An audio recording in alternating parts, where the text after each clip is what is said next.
Assalamualaikum warahmatullahi wabarakatuh. Baik Bu, perkenalkan saya Delila Aulia Faisal, NIM 240301021257 dari kelas AK 605. Di sini saya akan menjelaskan mengenai prosedur penilaian risiko pada PT BRI Tbk tahun 2024.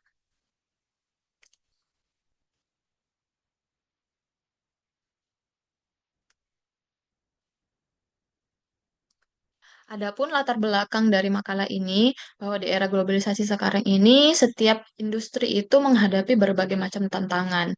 Salah satunya adalah lembaga perbankan, di mana lembaga perbankan ini dihadapkan dengan berbagai resiko seiring dengan perkembangan dinamika ekonomi, politik, dan teknologi yang pesat.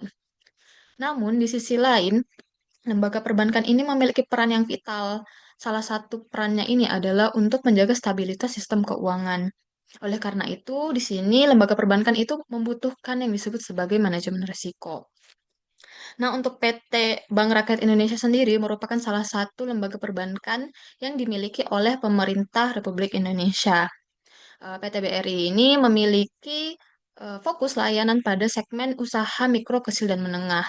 Nah, karena fokus segmennya ini adalah di usaha mikro, kecil, dan menengah, maka PT BRI ini menghadapi berbagai macam resiko. Nah, oleh karena itu, PT BRI ini berupaya dalam meningkatkan kualitas manajemen risikonya. Nah, salah satu bentuk manajemen risiko yang dilakukan PT BRI adalah melalui prosedur penilaian risiko. Prosedur penilaian risiko ini membantu lembaga perbankan tersebut untuk membantu dalam mengurai risiko yang ada, mengingat kompleksnya risiko yang dihadapi. Oleh karena itu, prosedur penilaian risiko pada PT BRI tahun 2024 menjadi topik yang menarik untuk dibahas. Adapun rumusan masalah dari makalah ini adalah bagaimana prosedur penilaian risiko pada PT BRI Tbk pada tahun 2024. Dengan tujuan penelitian yaitu untuk mengetahui bagaimana prosedur penilaian risiko pada PT BRI Tbk pada tahun 2024. Adapun manfaat penelitian dari makalah ini adalah yang pertama, menambah wawasan akademik, yang kedua, sebagai bahan referensi bagi penelitian selanjutnya, dan yang ketiga, memberikan informasi kepada masyarakat terkait bagaimana resiko Bank BRI sebagai dasar mereka dalam pengambilan keputusan apakah mereka akan kredit di Bank BRI atau menggunakan layanan BRI atau tidak. Adapun metode penelitian ini adalah yang pertama, jenis penelitian penelitian ini adalah penelitian kualitatif, bahwa data yang digunakan dalam data ini adalah data yang bersifat non-numerik atau berupa berupa kata-kata. Yang kedua adalah data yang digunakan adalah data yang bersifat sekunder, yaitu data yang telah disediakan oleh instansi, ya, dalam hal ini adalah PT BRI. Teknik pengumpulan data ini adalah studi dokumentasi, bahwa studi dokumentasi itu merupakan eh, s- penelusuran menggunakan dokumen-dokumen yang telah disediakan oleh instansi, dan yang terakhir adalah analisis data menggunakan metode analisis konten. Nah, untuk tinjauan pustaka di sini yang pertama adalah penilaian resiko. Penilaian resiko adalah proses untuk mengidentifikasi dan menganalisis resiko yang menghambat pencapaian tujuan. Penilaian risiko ini dilakukan bersamaan dengan penentuan bagaimana cara yang tepat untuk menghadapi risiko tersebut. Penilaian risiko ini mempertimbangkan berbagai kemungkinan buruk, baik itu yang sifatnya dari internal maupun dari faktor eksternal. Adapun tujuan penilaian risiko adalah yang pertama, memahami lingkungan entitas yang diaudit, yang kedua, melakukan identifikasi dan penilaian risiko salah saji dalam laporan keuangan, yang ketiga, menyusun dan menerapkan respon audit yang tepat atas risiko yang telah teridentifikasi. Adapun prosedur penilaian risiko menurut ISA 315 adalah yang pertama, memahami lingkungan entitas atau auditi, kedua, memiliki pemahaman terkait sistem internal entitas, ketiga, mengidentifikasi dan menilai risiko salah saji, keempat, menentukan respon atas risiko yang telah diidentifikasi, dan terakhir adalah dokumentasi hasil penilaian risiko. Di sini langsung saja kita bahas mengenai studi kasus, bahwa studi kasus yang diambil pada makalah ini adalah pada perusahaan PT Bank Rakyat Indonesia atau PT BRI, dengan jenis industri adalah jasa perbankan, dengan tahun buku adalah tahun 2024.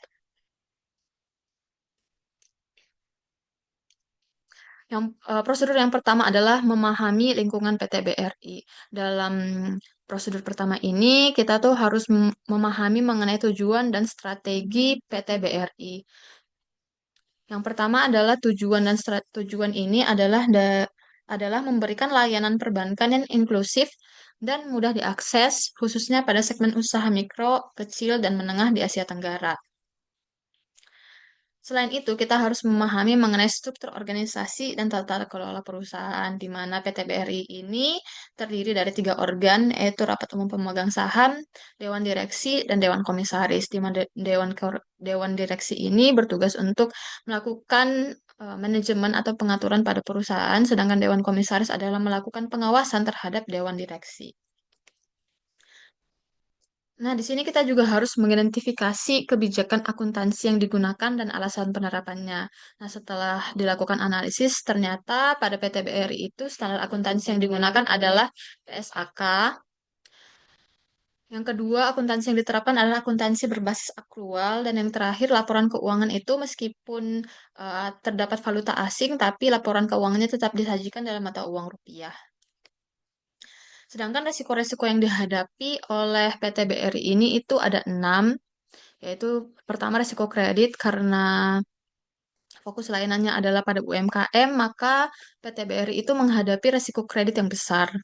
Yang kedua ini adalah resiko operasional. Resiko operasional yaitu yang disebabkan karena tidak berfungsinya proses internal, kegagalan sistem, kesalahan manusia, maupun peristiwa eksternal yang mempengaruhi operasional bank. Yang ketiga adalah risiko pasar. Risiko pasar ini berkaitan dengan kondisi eksternal di luar perusahaan. Salah satu contohnya adalah suku bunga. Yang keempat adalah risiko kepatuhan bahwa lembaga perbankan ini sangat erat kaitannya dengan berbagai macam regulasi. Oleh karena itu, risiko kepatuhan terhadap regulasi itu sangat mungkin bisa terjadi pada perusahaan. Yang selanjutnya adalah risiko likuiditas. Ini karena kewajiban perusahaan itu untuk memenuhi keuangan jangka pendek itu tinggi. Dan yang terakhir adalah resiko reputasi. Jadi kalau misalkan perusahaan itu memperoleh citra buruk itu bisa mempengaruhi reputasi perusahaan. Prosedur yang kedua adalah memperoleh pemahaman terkait sistem kontrol internal PT BRI. PT BRI Tbk ini memiliki ekosistem pengendalian internal yang cukup ketat. Ekosistem ini telah dibentuk sesuai dengan COSO, Internal Control Framework, yaitu Control Environment, Risk Assessment, Control Activities, Information and Communication, and Monitoring. Prosedur selanjutnya adalah mengidentifikasi dan menilai risiko salah saji. Nah, berdasarkan laporan tahunan, diperoleh salah saji berupa tidak dilaporkannya transaksi atas pihak yang berelasi. Nah, prosedur yang keempat adalah menentukan respon atas resiko yang telah teridentifikasi. Nah, atas resiko tadi berupa tidak menampilkan transaksi dari pihak yang berelasi, respon yang bisa diberikan oleh auditor adalah yang pertama, cari tahu cari tahu pihak-pihak yang berelasi atas transaksi terkait. Yang kedua adalah lakukan analisis terhadap transaksi yang tidak biasa dengan pihak tersebut. Dan yang ketiga adalah lakukan pemeriksaan atas kelengkapan penyajian dan pengungkapan pada catatan atas laporan keuangan.